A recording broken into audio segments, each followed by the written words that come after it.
I think it's too soon to say that we are moving away from Quad post or it's a post-Quad era. There is already a Squad which has come into being, which is taking care of the security dimension of it. But now that what we are looking at it under President Trump, a lot of things have become totally unpredictable. Personally, as I always believe, that what Trump did was actually a blessing in disguise for us. We have at least come out of the stupor that USA was a great friend of ours, that can be dependable, can reliable. It has become totally transactional. So since it is a transactional relationship, which is an excellent thing, and I subscribe to it, then we can always find new partners, we can find good partners, we can find transactional partners, we can do our business.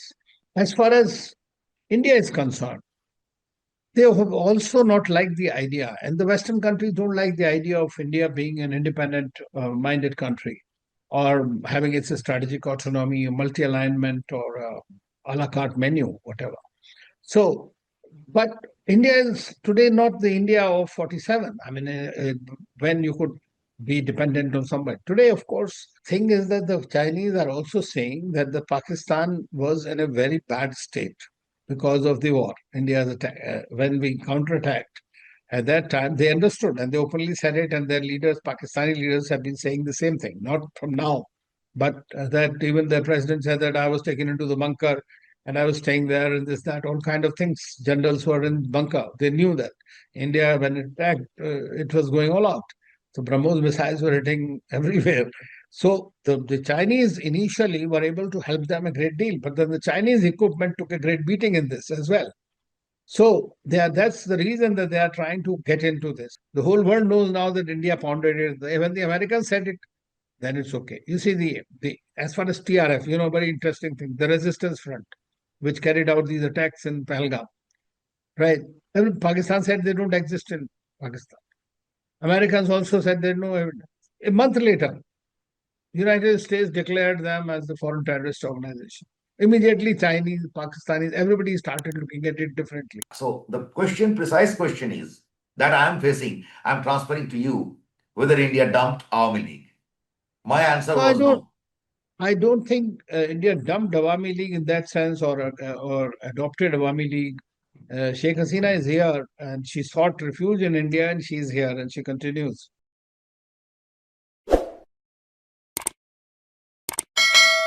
Hi, you're watching podcast with Pratim, and I have with me Ambassador Anil Trigunayat, a very known face. The ambassador is very, uh, I must say that he has been very kind enough to keep appearing on my podcast.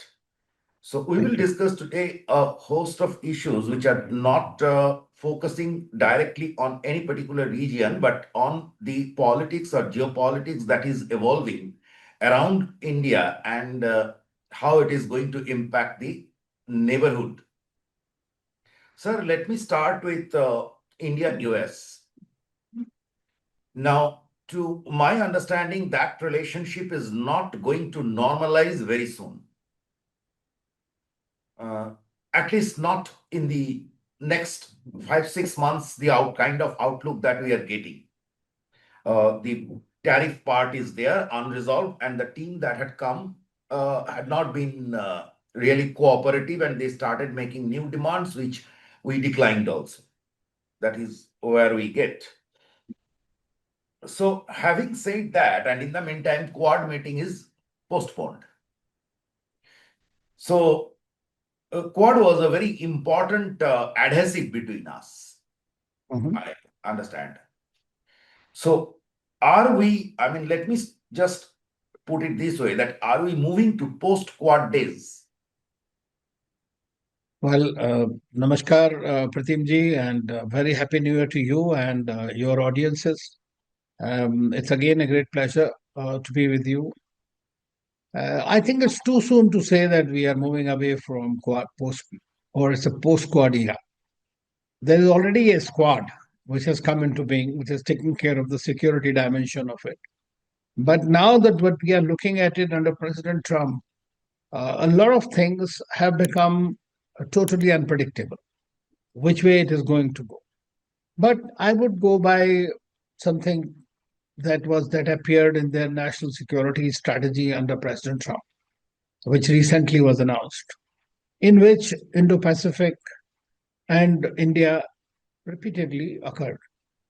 Uh, it does not mean that relationship will move forward very quickly or something. Moreover, we recently, as you know, that when President Putin was here, that time we were having a meeting of the Quad ministers.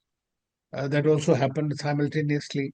There are other technical groups, working groups. People are also meeting it. Uh, I don't think that the Quad summit has been postponed indefinitely because uh, taking the basically finding the convenient time for four leaders is not that easy. That's one more thing. And one of the key deliverables, as you mentioned, between India and USA still remains the tariffs and the trade agreement, I would say. This India has given its best offer so far.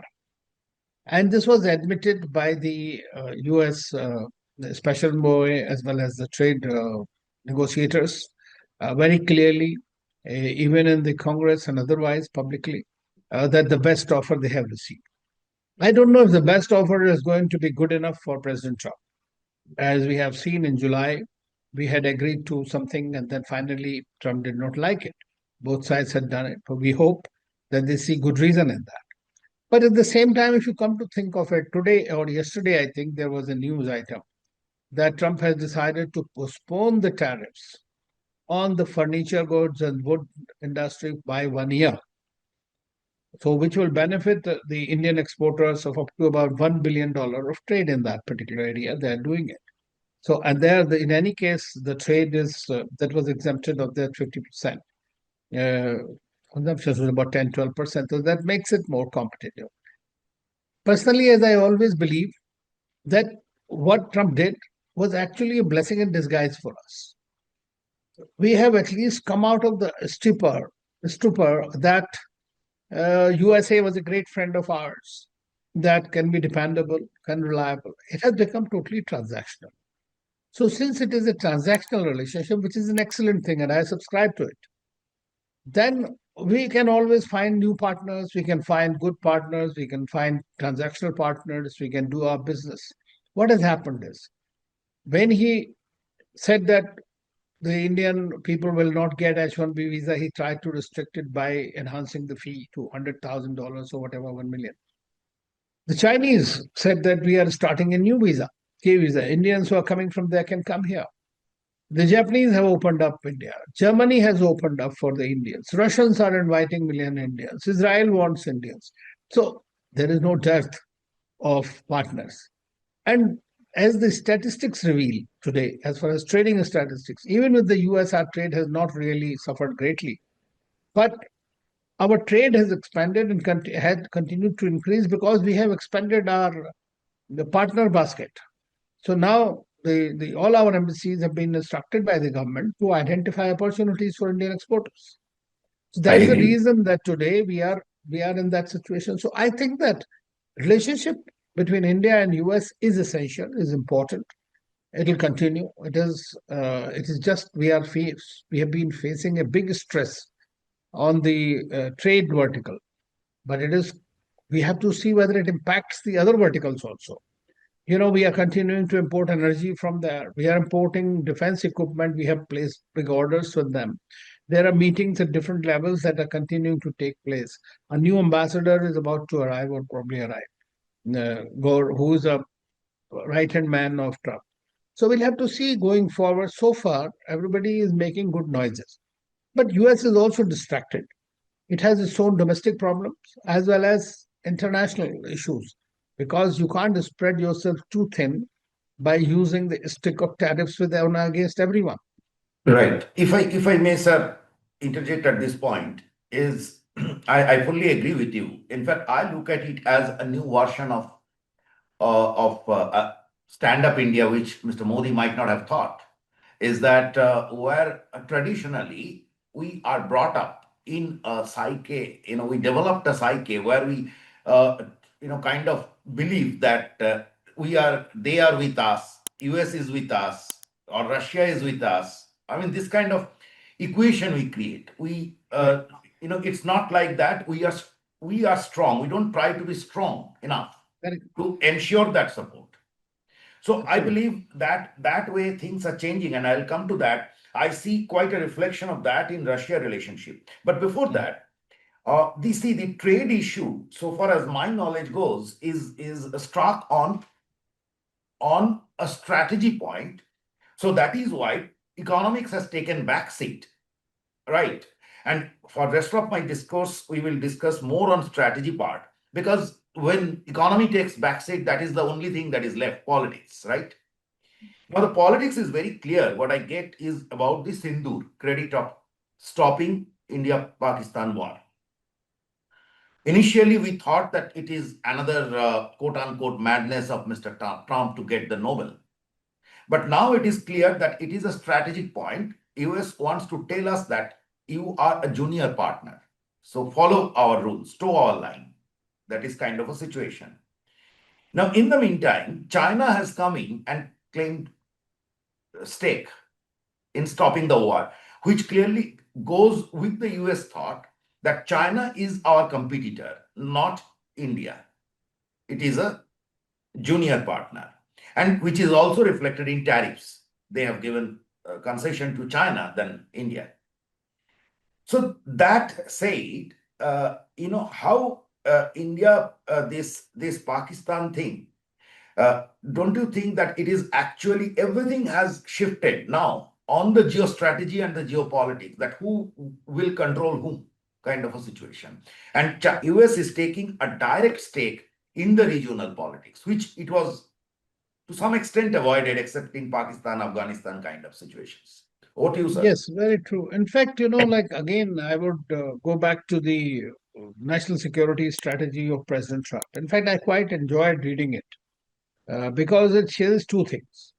It says the US definitely is withdrawing from the role of a global policeman. There is no doubt about it. And but as a superpower or a hyperpower, it has to keep its presence felt, which can be done at a lesser cost than it was before. It is they don't want a war with China. They want an accommodation. So he spoke about G2, which is also a point of concern for us. So far, the Chinese don't like the idea. In my view, why? Because they think that they believe in G1, they eventually. So that could be one of the reasons that the Chinese have said, no, we are not interested in G2. But I think internally they'll be happy they equated. So this equation between US and China has been set due to these tariff impositions, not because of any other reason. Because every time Trump increased the tariff, Chinese increased themselves, corresponded with that. That showed that China is not going to buckle under, and eventually they both agreed to call it a truce. And that's where it is. As far as India is concerned, they have also not liked the idea, and the Western countries don't like the idea of India being an independent minded country or having its strategic autonomy, multi alignment, or a la carte menu, whatever.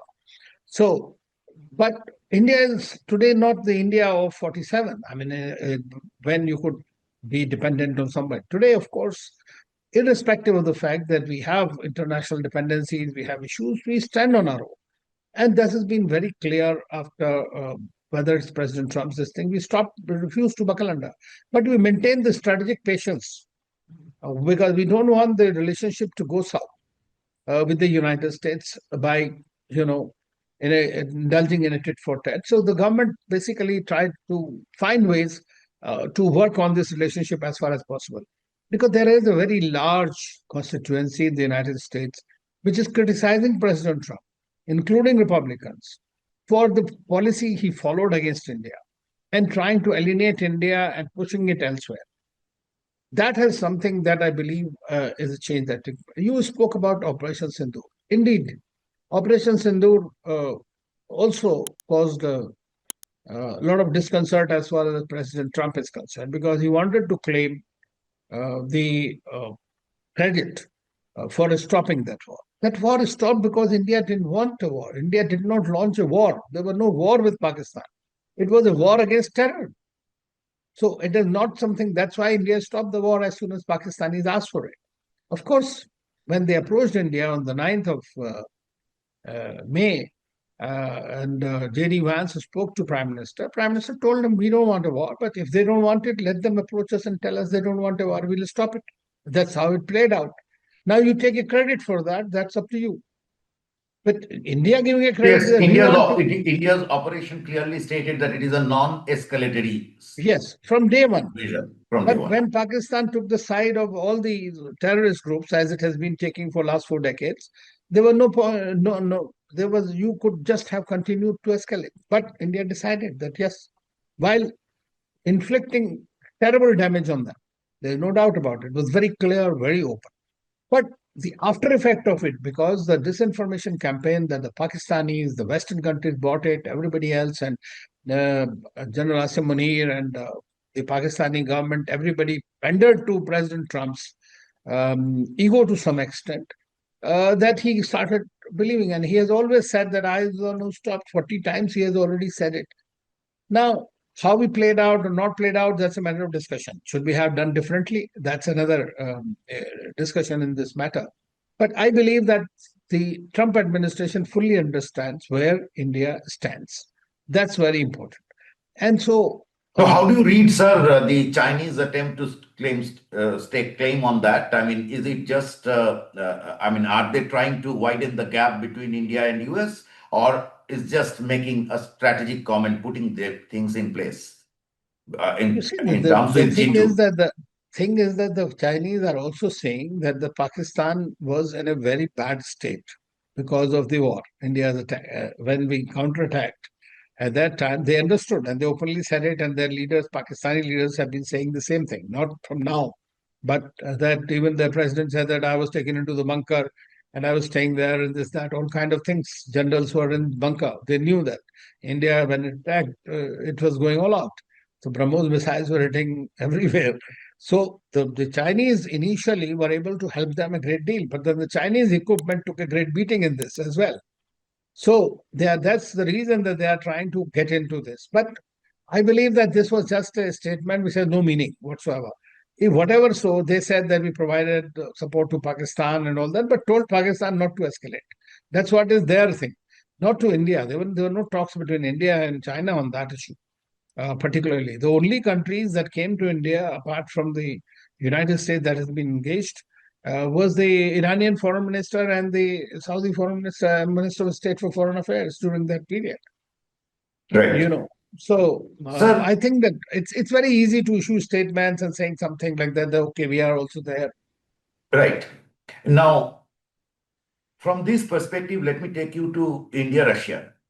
I Mhm. believe it is very interesting times. I mean, something is happening here in between India, Pakistan, India, Bangladesh, or wherever, and everything is finally connected to that Russia Ukraine, kind of.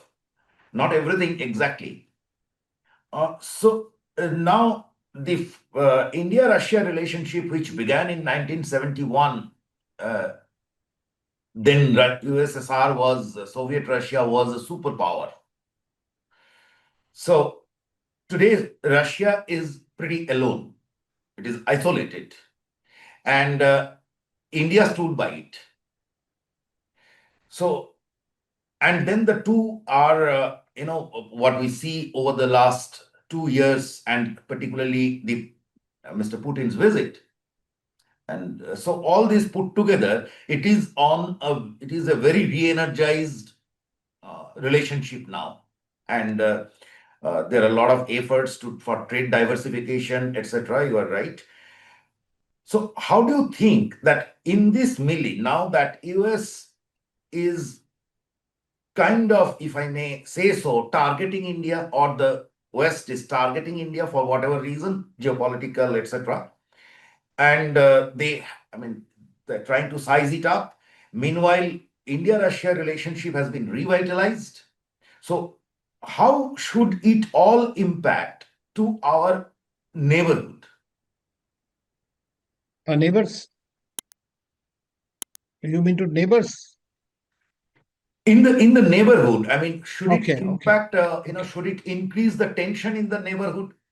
Because okay, you had a India-China rivalry all these years. okay. First Suddenly thing, there are more actors. Pratimji, first thing I would like to say that my observation clearly says that Russia is not isolated. It has, I mean, I'm sure the Russians will argue it better, but Russia is talking to United States. There was an Alaska summit. American companies are interested in going back to Russia. Several European countries are still hobnobbing, whether Hungary or others. EU is not together on the Yes. issue of Russia. As far as Africa is concerned, plenty of African countries, Russia is very much a partner there. They had the Russia-Africa summit during these wars. China remains their very close strategic partner. India remains as their special and privileged strategic partner. Pakistan, Bangladesh, Israel, all the countries, West Asian countries are all friendly with Russia. When President Putin's recent the house was attacked by a drone, in the last week or so.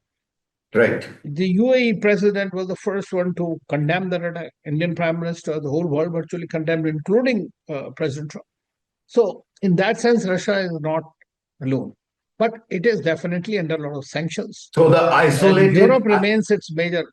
so Sorry? the isolated quote unquote narrative Yes. is created by Europe or what?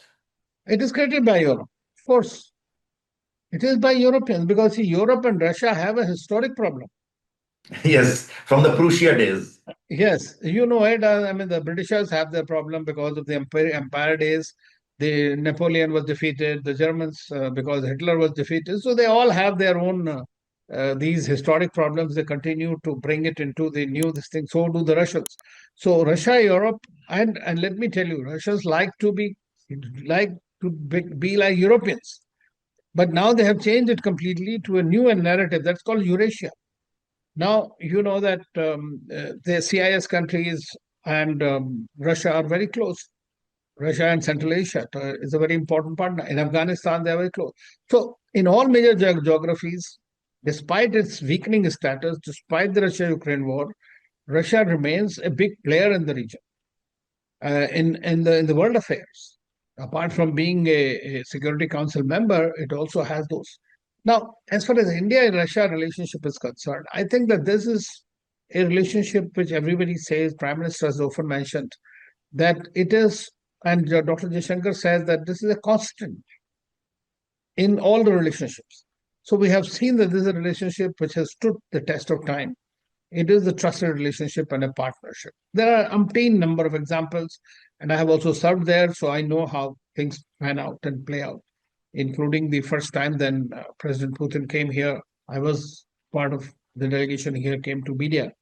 And that time we had these annual summits that we signed, and it's continuing today. That's why he was here in India for the annual summit. And the way Prime Minister Modi went to receive him, or when they met at the engine, the way the kind of bonhomie between The the two kind of leaders. warmth, the kind of Yes, warmth, warmth is that. the That's very card important. diplomacy, the card diplomacy. Trusted partnership. Yes. And trust between the leaders among themselves. They can say anything. And that's the reason Prime Minister Modi was able to tell him that this is not an era of war. And he listened to it. He appreciates. And every time we have seen you go any place, he always refers to India as a great power. He always refers to Prime Minister Modi as a great leader. And because he thinks for his country. He So said, how should it intensify or cool down the temperatures in the neighborhood? Because we clearly see that South Asia, Southeast Asia are getting hot. you see, as far as neighborhood is concerned, our neighborhood is not the problem of Russia, for that matter. So Russians are having their own relations with all these countries, whether it's Bangladesh or with Pakistan or with, some other countries. They are present everywhere Myanmar, like the big powers. Yes. right? Myanmar, of course. But this is a problem for India. The neighborhood is our problem, especially the immediate neighbor, South Asia, because that is a challenge for our foreign policy, the way things are playing out. But at the end of the day, this all becomes okay, as it happened in Sri Lanka, or it happened in Maldives, or happening in Nepal, or some other countries. So Today, Pakistan remains a major challenge because it does not want to give up the terrorism as an instrument of its foreign policy. So it's fine. So we know how to deal with them now. The narrative has changed, the way SOP has changed as far as dealing with Pakistan is concerned. At the same time, if they try to behave somehow, the relationship can improve with Pakistan as well. But Sir, the just Bangladesh. asking here, Mhm. why suddenly this whole shooting six Rafales down story was going very well? Now, suddenly, once again, the Pakistani minister has come up to media and said that how India destroyed this, destroyed that. How do you read it? I'm reading it from the perspective of Imran's contest with the army and subsequent consolidation of army's power and President Trump's assertion that army Munir is the de facto prime minister of that country. The prime ministers are basically the rest of the ministry is basically a city corporation kind of stuff. Yeah, yeah. So So you see, the thing is that are they trying to in take advantage of the situation to score some points with the army?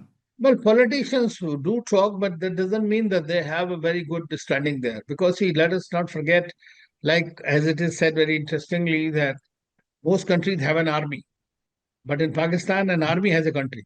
Right. So, whatever the leaders from there, you can see they might say whatever little statements here and there, but at the same time, this remains well within this. But that doesn't mean that Munir does not have a position in the country, apart from Imran Khan and company, or for that matter, his own colleagues who might be looking to have a go at the highest post.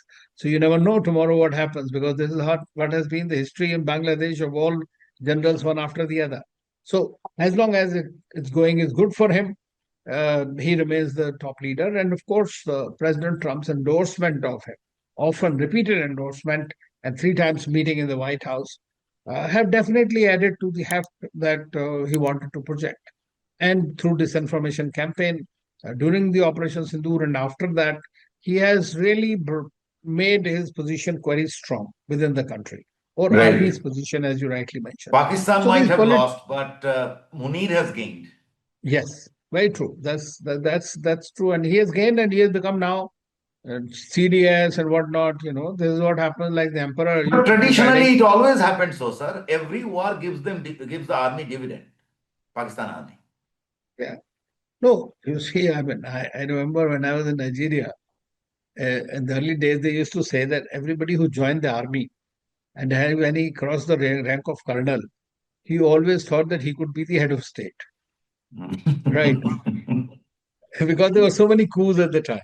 So in Bangladesh, everybody who reaches the position where he is, now they have, the General Hafiz, what his name, the former ISI guy, they have put him behind bar also because he was supporter of Imran Khan. So, despite 17 years imprisonment to Imran Khan and the whole world saying, okay, leave him, this, that, the guys have not given up. You see, everybody remains behind bars. So politicians say something little bit here and there to stay relevant. But that doesn't mean that it makes anything. Of course, the whole world knows now that India pounded it. When the Americans said it, then it's okay. You see, the as far as TRF, very interesting thing, the Resistance Front, which carried out these attacks in Pahalgam, right? Then Pakistan said they don't exist in Pakistan.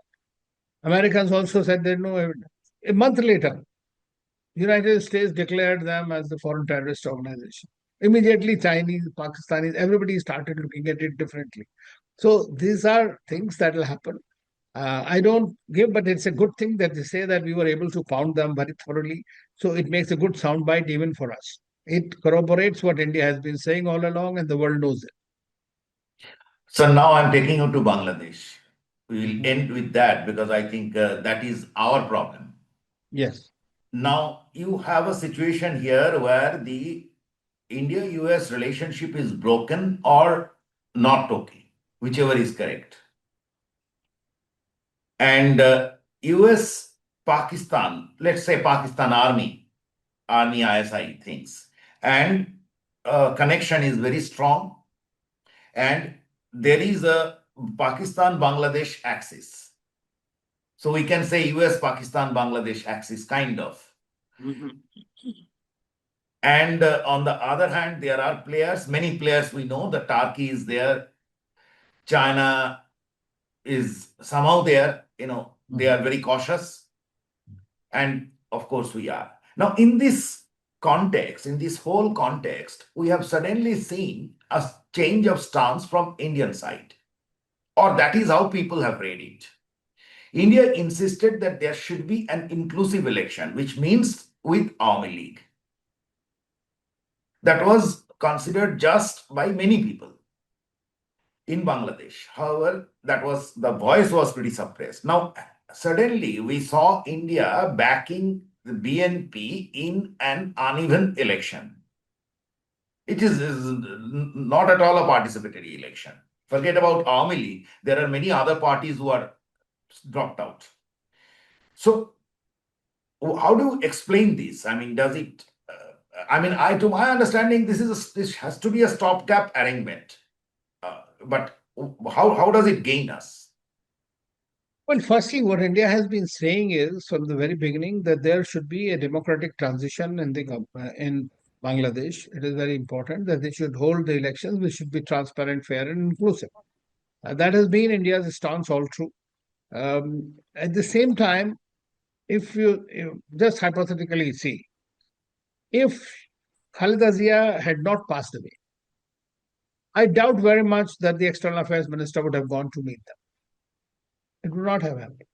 But the fact that India, throughout, despite the problems that have occurred and accusations coming from Bangladesh, India has continued to support Bangladesh because, irrespective, in every which way that was possible, despite the kind of vitriolic coming from there. But what we are seeing now is that the visit of Dr. Jaishankar was to convey at the grassroots level. Not only that, because today BNP is the biggest party. There is an every chance that BNP could come to power. You never know. Of course, there are the youth parties, and then you have the Jamaat-e-Islami, which is also equally fighting. Earlier, they used to fight with BNP, but now they are not fighting with them. They have a separate alliance with National Citizen Party or whatever. So I think that this is a thing. This should be. It was to convey a message to the people of Bangladesh because we, in the beginning, in my view, personally, we had failed in public diplomacy at the grassroots level. The Bangladeshi people thought that we were only supporting Sheikh Hasina without realizing that whenever a country works with another country, you work with the government of the day. And that is an important way to do your democracy or diplomacy. Now, here we see it is looking like that BNP would come to power. We have dealt with them earlier when twice she was the prime minister. It has not been a great relationship like the one you can say was there during the Sheikh Hasina's time. But at the same time, elected government is elected government. It is for the people of Bangladesh to decide which government they want, what kind of a government they want. Now, it is not necessary that BNP, if it comes to power, will tomorrow completely change its stance. But if you look at it, the first statement of Tariq Rahman was very inclusive statement.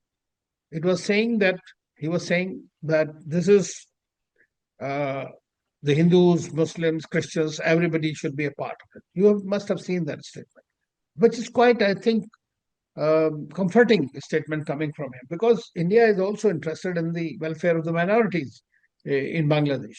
And that kind of a thing coming out. Now it will be a very different kind of politics. As we say that the battle between Begums is over. So now it's going to be a new kind of manpower play, which we'll see for going forward. So I think that India did a very mature thing by sending Foreign Minister Dr. Jaishankar to express condolences. A message was sent to a Prime Minister's letter was delivered. He also met the National Security Advisor was there. So I think that Twice, this is yes, twice in a month. yes. First, So NSA which came is to India, and now Foreign down there. Minister met him So over which there. means that India is reassuring Bangladesh that we are there in this process with you. And if you see the tweets by the chief advisor from his handle, it repeatedly talked about Dr. Jaishankar's visit. even though he did not meet him. But at the same time, this is something very interesting. So this was a particular occasion, but was very symbolic as well. Tell the Bangladeshis they stand with you in every time and every way. Now, it cannot be a sudden change of policies. You see why It India is needs to looking get. very stark, sir, for two reasons. Number Mhm. one, of course, Khaleda Jia's sad demise was an occasion Mhm. for diplomacy also to leverage, Correct. right? Which I understand. But probably there has, I mean, everything could have been done. Probably people saw a very overt attempt to please BNP, right? I mean, I'm saying popular perception. And at the same time, the whole Awami League supporters or those, I mean, a lot of people have become disgruntled over the last 1.5 year. Yes. In, I mean, those who supported this thing in Bangladesh, a good many people of them, majority of them have become disgruntled because they clearly Yeah. see the rise of Islamist things. So that said, the big question that has come up, and I'm facing this question from, they've invited me in various podcasts that whether India dumped Awami League. Because if you look at the media coverage from Delhi over the last 15 days, it has all been on Tariq Rahman, BNP, etc. Awami League is simply forgotten. Okay. So that is where it is things are making us stark. So the precise question is that I am facing, I'm transferring to you whether India dumped Awami League. My answer No, I was don't. no. I don't think India dumped Awami League in that sense, or adopted Awami League. Sheikh Hasina is here, and she sought refuge in India, and she is here, and she continues. That doesn't mean that we own Awami League. We support the inclusiveness, irrespective, even today. But that is for the election commission and the government of the country to decide who is going to participate in the elections. That is not something that India can make a decision or start working on it in that sense. You remember that Sheikh Hasina had also banned Khalida Zia and BNP from taking elections. People participated as independents.